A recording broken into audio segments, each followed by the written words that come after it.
हमारी टीम जेके लक्ष्मी सीमेंट अहिवारा दूर को रिप्रेजेंट कर रही है। हमारी टीम का नाम नया सवेरा है। हमारी टीम का टॉपिक सर स्लैग मिल में इन हाउस मॉडिफिकेशन के द्वारा फ्लाई एश कन्वेइंग में पावर रिडक्शन को कम करना। सर ये हमारी टीम की टीम सर्कल है जिसमें मेरा नाम नितिन लखेरा फैसिलिटेटर, मैं Pitambar Patel sir team leader, Bhupendra Sahu deputy leader, Ankit Saxena member, Rakesh Jonga team member, Chandan Kumar member. Sir ये हमारे टीम का ऑर्गेनाइजेशन है। हमारा ऑर्गेनाइजेशन 128 साल पुराना है। हमारे प्रेसिडेंट साहब भरत हरी सिंघानिया जी हैं और हमारी टीम के कुछ प्रोडक्ट जैसे जेके टायर, जेके पेपर, जेके सीमेंट, जेके फैनल।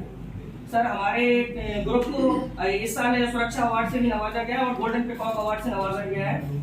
ये 2021 में सर CSR एक्टिविटी के तहत ग्रीन टैग अवार्ड से भी हमारे ग्रुप को नवाजा गया है। सर ये हमारे क्वालिटी सर्कल टीम की प्रोफाइल है जिसमें रजिस्ट्रेशन नंबर 5 है हमारा और हमारी टीम हर वीक मंडे और थर्सडे को मीटिंग करती है और 90% हमारी अटेंडेंस है।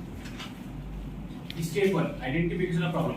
सर हमने इस प्रोजेक्ट को कंप्लीट करने के लिए टोटल 12 स्टेप का यूज किया सर। इसमें हमारा फर्स्ट स्टेप है आइडेंटिफिकेशन ऑफ प्रॉब्लम। इसमें सर हमारा जो स्लाइड का स्टॉपेज आ रहा था, इंटरप्शन आ रहा था सर, उसका हमने प्रॉब्लम आइडेंटिफाई किया। तो टोटल हमारा सर 76 प्रॉब्लम हमने आइडेंटिफाई किया। आइडेंटिफाई करने के बाद हमने उसको class A, class B, class C ये कैटेगरी में डिवाइड किया। जो क्लास ए कैटेगरी का प्रॉब्लम है वो विद इन डिपार्टमेंट के अंदर हम सॉल्व कर सकते हैं। क्लास बी जिसपे हमको इंटर डिपार्टमेंट की आवश्यकता पड़ती है, क्लास सी जिसपे हमको मैनेजमेंट की अप्रूवल पड़ती है। जैसे ही सर हमने प्रॉब्लम फाइंड आउट किया सर, उसके बाद हमने सर इसको एक पाई चार्ट में दर्शाया सर। ये हमारा सर प्लांट का फ्लो चार्ट है सर। माइन से जहां से हम लाइमस्टोन एक्सट्रैक्ट करते हैं, एक्सट्रैक्ट करने के बाद सर इसको हमने क्रशर में क्रशिंग करते हैं सर। क्रशिंग करने के बाद सर हमारा इसको स्टैकर एंड रिक्लाइमर में हैंडलिंग करते हैं सर। हैंडलिंग करने के बाद हमारा 2200 टन का 6 हॉपर है, वो हॉपर में सर हम फीड करते हैं सर। फीड करने के बाद हम रॉ मिल साइलो में सर रॉ मिल में भेजते हैं सर। रॉ मिल में हम इसको थोड़ा फाइनेस करते हैं सर। फाइनेस करने के बाद हम इसको साइलो में स्टोर करते हैं। स्टोर करने के बाद हम प्री हीटर में फीड करते हैं सर। प्री हीटर में हमारा 900 डिग्री टेम्परेचर में सर इसको प्री हीट करते हैं। टेम्परेचर को यूटिलाइज कर लेते हैं कीलन का सर। कीलन में जाने के बाद ये 1200 डिग्री सेल्सियस में सर क्लिंकर जैसा बनता है। क्लिंकर बनने के बाद इसको क्लिंकर साइलो में भेजते हैं सर। क्लिंकर साइलो में भेजने के बाद हमने 3 हॉपर रखा है, सीमेंट मिल 1, सीमेंट मिल 2 और स्लैग मिल जी, उसमें फिट करते हैं सर। उसके बाद हमारा पैकिंग प्लांट से हमारा 4 प्रोडक्ट निकालते हैं सर जी। हमने जो प्रॉब्लम फाइंड आउट की थी सर, जो हमारा स्लैग मिल प्रॉब्लम आ रही थी वो प्रॉब्लम हमारा इस प्रकार है। 76 प्रॉब्लम आइडेंटिफाई किए थे जिसमें मिल का फीडबैक का ट्रिप होना, रिजेक्ट बेल्ट का ट्रिप होना एंड डेंसफेन सिस्टम का जामिंग होना, जिसकी वजह से हम स्लैग मिल को फ्लाई एश नहीं दे पाते थे और हम पीएससी सीमेंट बनाने में थोड़ा दिक्कत जाती थी। ये हमारी प्रॉब्लम सर। जैसे ही हमने 76 प्रॉब्लम आइडेंटिफाई किया, फिर वो प्रॉब्लम को हमने पाई चार्ट में प्रेजेंट किया। पाई चार्ट में प्रेजेंट करने के बाद हमने A category, B category, C category में उसको कैटेगराइज किया सर। तो ए कैटेगरी में देख सकते हैं सर हमारा ए कैटेगरी में 30% है सर, बी में है सर हमारा 60% एंड सी में है सर 11% जी। तो जो प्रॉब्लम बी है सर वो हमारा मेजर कॉस्ट है स्लैग मिल का स्टॉपेज का। जैसे हमने प्रॉब्लम आइडेंटिफाई किया उसको हमने स्टेप 2 में प्रॉब्लम को सेलेक्ट किया। कौन सी प्रॉब्लम को हमें सेलेक्ट करना है जिसकी वजह से हमारा प्रॉब्लम मिटिगेट हो जाए जी। तो इसको देख सकते हैं सर, इससे हमने जैसी इसका सर हमने प्रॉब्लम का अकरेंस निकाला, उसके लिए सर हमने 3 महीने का डेटा निकाला। 3 महीने का डेटा निकालने के बाद सर वो प्रॉब्लम को हमने अरेंज किया जी। तो देख सकते हैं सर डेंसिटी सिस्टम का जामिंग होना 66 टाइम, स्लैग मिल वेव फीडर का ट्रिप होना 9 टाइम। ऐसे करके सर हमने नंबरिंग दिया। नंबरिंग देकर सर हमने स्ट्रेटिफाई किया। स्ट्रेटिफाई करने के बाद इसको फ्रॉम ए टू जेड इसको डिसेंडिंग ऑर्डर में अरेंज किया सर। तो डेंसिटी सिस्टम का जाम होना 80%, ये 80% प्रॉब्लम कवर करता है सर। और इसका परसेंटेज ऑफ अकरेंस 37.6% था ठीक है। उसके बाद सर हमने इसको पैरेटो एनालिसिस किया सर। पैरेटो एनालिसिस में देखा स्टार्टिंग का जो 4 प्रॉब्लम है सर वो मेजर कॉजेस थे हमारा स्लैग मिल का स्टॉप होना सर। तो 80% प्रॉब्लम को हमारा कवर कर रहा था सर जी। उसके बाद सर इनको वाइटल व्यू रैंकिंग मेथड दिया सर और क्यूसी टीम मेंबर ने रैंकिंग दिया। तो रैंकिंग में देखा सर हमारा जो बी कैटेगरी का प्रॉब्लम है numbers few but it cover large problem. तो हमने बी कैटेगरी की जो प्रॉब्लम है सर उसको हमने स्लैग मिल के स्टॉपेज के लिए हमने सेलेक्ट किया सर, प्रॉब्लम बी जी। उसके बाद सर हमने माइलस्टोन चार्ट प्रिपेयर किया सर। जैसे हमको प्रॉब्लम आइडेंटिफाई होने के बाद हमने डिपार्टमेंटल एचओडी के साथ डिस्कस किया, मीटिंग्स ली। तो फिर उसके बाद हमने मीटिंग, प्लानिंग, डूइंग, एक्टिंग और उसके बाद इंप्लीमेंटेशन, इंप्लीमेंट करने के बाद रेगुलर फॉलोअप, ये हमने एक्टिविटी चार्ट प्रिपेयर किए। प्रिपेयर करने के बाद सर ये हमने 2 मंथ्स के अंदर अपने प्रोजेक्ट कंप्लीट करने की कोशिश की। स्टेप 3 डिफाइनिंग द प्रॉब्लम क्या था सर? जब हम लोग स्लैग मिल में जब भी पीपीसी और सीओसी सीमेंट बनाते थे हम लोग को फ्लाई एश की जरूरत पड़ती थी और फ्लाई एश लाने के लिए हम लोग अलग बिल्डिंग थी लगभग वहां से 100 मीटर दूर सीमेंट मिल बिल्डिंग, वहां से हम पाइप के माध्यम से हम लोग फ्लाई एश लाते थे जिसको लाने में बहुत प्रॉब्लम का सामना करना पड़ता था। उसमें हम लोग का स्टॉपेज आता था, स्लैग मिल अनप्लान स्टॉपेज हो जाते थे। और जो जितने उसके पाइप लगे रहते थे वो सब पंचर होते थे, डेंस सिस्टम के एनआरबी डैमेज होते थे, डोम वाल डैमेज होते थे, इस तरह के प्रॉब्लम का सामना करना पड़ता था। उसमें सेफ्टी के इशू बहुत सारे आते थे, मटेरियल लीकेज बहुत सारे होते थे। मटेरियल लीकेज को जब सफाई करने जाते थे वर्कर लोग तो वहाँ पे सफाई करने के दौरान गिर जाते थे, इस टाइप के इशू आते थे। नेक्स्ट, ये सर हमारा पुराना फ्लो डायग्राम है। इस प्रकार से सर यहाँ एक डैम का सिस्टम लगी है, वहां से हम लोग 100 मीटर की दूरी करके हम लोग स्लैग मिल लाते थे। अब उसके बाद हमारा ये नया फ्लो डायग्राम है सर, ये हम लोग तो मैनेजमेंट से अप्रूवल लेने के बाद भी हम इसको थर्ड पार्टी से अप्रूवल ले चुके हैं सर, इस टाइप का जो डायग्राम है। नेक्स्ट, और हम लोग सर ऑब्जेक्टिव सेट किए हैं, इस हमको कॉस्ट सेविंग करना था और जो स्लैग मिल है जो हमेशा अनप्लान्ड स्टॉपेज होते थे उसका रनिंग आवर बढ़ाना था। इसी के साथ साथ सेफ्टी के जितने भी इशू थे उसको खत्म करने थे और स्लैग मिल की प्रोडक्टिविटी बढ़ानी थी। और उससे हमको क्या मिला सर, इससे हमारी इक्विपमेंट की लाइफ बढ़ गई है और स्लैग मिल की अवेलेबिलिटी भी बढ़ गई है और स्लैग मिल की कैपेसिटी भी बढ़ गई है और सेफ्टी के जितने भी इशू है सर वो खत्म हो गए। स्टेप 4 में हम एनालिसिस करते हैं प्रॉब्लम का 4W1H टेक्निक के द्वारा, जिसमें कि जो पहला W है व्हाट इज द प्रॉब्लम, जिसमें कि जामिंग होता था हम लोग का मटेरियल का। सेकंड W में हम बात करते हैं वेयर इज द प्रॉब्लम, तो कहीं ना कहीं ये डेंस वेज सिस्टम के अंदर प्रॉब्लम था। तीसरे W में अपन बात करते हैं when is the problem occurring, तो कहीं ना कहीं जब हम डेंस वेज सिस्टम को रन करते थे उस टाइम पे ये प्रॉब्लम होता था। और who is affected by the problem, चौथे W के अंदर कहीं ना कहीं उसमें हम लोग का प्रोडक्शन और जो स्लैग मिल की प्रोडक्टिविटी थी वो कहीं ना कहीं कम हो रही थी।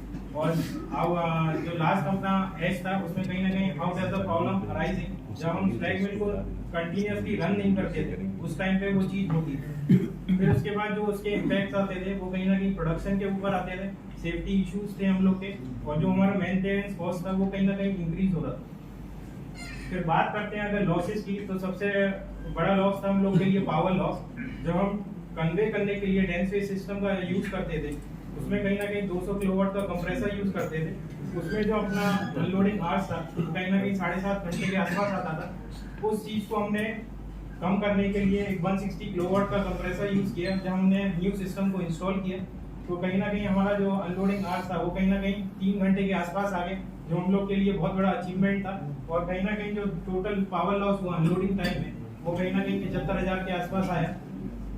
फिर अगर बात करते हैं स्पेयर कॉस्ट का कंप्रेसर के अंदर में और ऑयल लॉस, जो हमारा सिस्टम पहले लगा हुआ था 200 किलोवाट का और 160 में, तो हम लोग का टोटल लॉस जो है पर ईयर आता था 93,000 के आसपास। और अगर दोनों का देखा जाए अगर कंप्रेसर का और ऑयल लॉस का तो वो कहीं ना कहीं 2,45,000 के आसपास आता था। और जब हम लोग को मैन पावर लगता था जामिंग और क्लीनिंग के लिए तो वो कहीं ना कहीं जो कॉस्ट आता था हम लोग का पर ईयर 57,000 के आसपास आता था।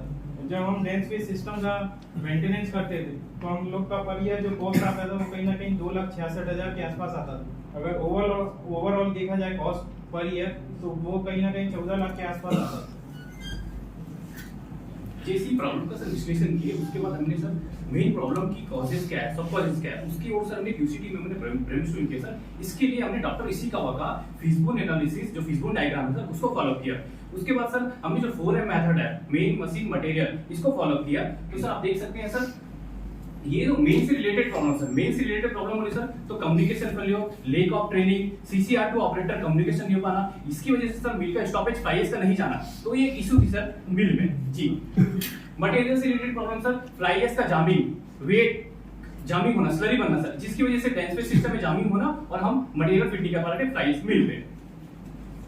मैथड से रिलेटेड प्रॉब्लम सर ऑलरेडी जब हमने इरेक्शन किया सर तो डेंस फेज सिस्टम एक ऑलरेडी बहुत बड़ा टास्क था सर। डेंस फेज सिस्टम ऐसा सर जिसमें लोडिंग और अनलोडिंग होना और फिर उसका मटेरियल का फ्लोइंग होना, तो लोडिंग अनलोडिंग में ही सर मटेरियल हमारा जम जाता था जिसकी वजह से हम फ्लाईएस को कन्वे नहीं कर पा रहे थे, ये प्रॉब्लम थी सर।